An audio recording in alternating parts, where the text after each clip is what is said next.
imemalizika salama. Kimsingi tulikuja hapa Dar es Salaam katika mechi yetu ya leo kuhakikisha kabisa kwamba tunakwenda kutimiza ile dhamira yetu ambayo tulikuwa tumejiwekea ya kuhakikisha kabisa kwamba tunasonga mbele katika hii michuano.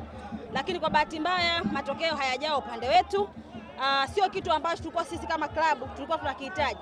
Kikubwa ambacho sisi tulikuwa tunakitaka katika mechi ya leo ni kwenda kushinda, na ni mechi ambayo ilikuwa ndani ya uwezo wetu. Sasa mechi imeisha, tuna kila sababu ya kujipongeza. Kwanza sisi kama TRA, msimu wetu wa kwanza tumefika katika hatua robo final.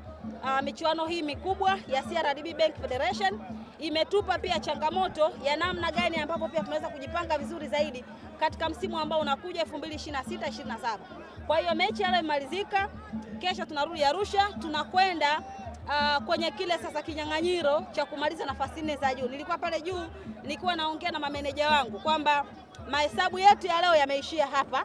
Kwa hiyo tunakwenda sasa kuingia darasani kuanza kusoma somo la historia. Kwa maana kwamba ni mechi timu 4 zinakwenda kushiriki michuano ya kimataifa, na mpaka sasa hivi sisi kama TRA hiyo nafasi bado tunayo, tubakiza michezo 7. Kwa hiyo nguvu sasa hivi kabla ya kwenda kwenye break ya kalenda ya FIFA, tuna mechi tarehe 20 dhidi ya Mtibwa na tuna mechi tarehe 24 dhidi ya Fountain Gate. Mechi hizi mbili zote tunakwenda kuzicheza katika uwanja wa Shamra Bedi pale Arusha. Kwa hiyo tunahitaji kwenda kufanya vizuri. Kwa hiki ambacho kimetokea, sisi ni kiboko ya wanaume wa Dar. Bado hatujaweza kutoka kwenye hilo. Sisi ni kiboko kwa sababu hawa walikuja kwetu wametushindwa. Wao tumekuja huku kwetu wametupata. Kwa hiyo kila mmoja anatamba kwao. Lakini kwa mara nyingine nazungumza tena, hapa sasa tumeshamalizana na Simba Sports Club, tunakwenda kujipanga kwenye mechi zinazokuja. Lakini kwa mechi ya Simba sisi tayari tulishapata mwanga kwenye mechi ile ya ligi. Kwa hiyo ninachokiamini katika msimu ujao Simba hawezi kupata pointi yoyote kwa TRA. Amepata leo na amekuja kwa kukamia mechi. Nilikuwa nawauliza achana naye. Nilikuwa nakuuliza kam.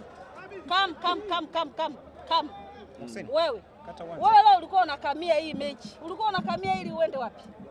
Nusu finali. Nusu finali ipi? Ahmed, nusu finali ya kombe la CRDB. Mmemsikia? Huyu ni mbinafsi. Sawa, huyu ni nini? Ni mbinafsi, lakini ubinafsi wake wacha tumwache nao hapa. Mimi rafiki yangu nakutakia kila laheri. TRA ni wazuri. Subiri. Mimi nakutakia kila laheri kwenye hatua inayofuatia. Sawa, nakutakia kila laheri na natamani unaenda mbele zaidi. Na sisi tumepata experience nyingine kwa msimu unaokuja, lakini hii ni ahadi nawapa.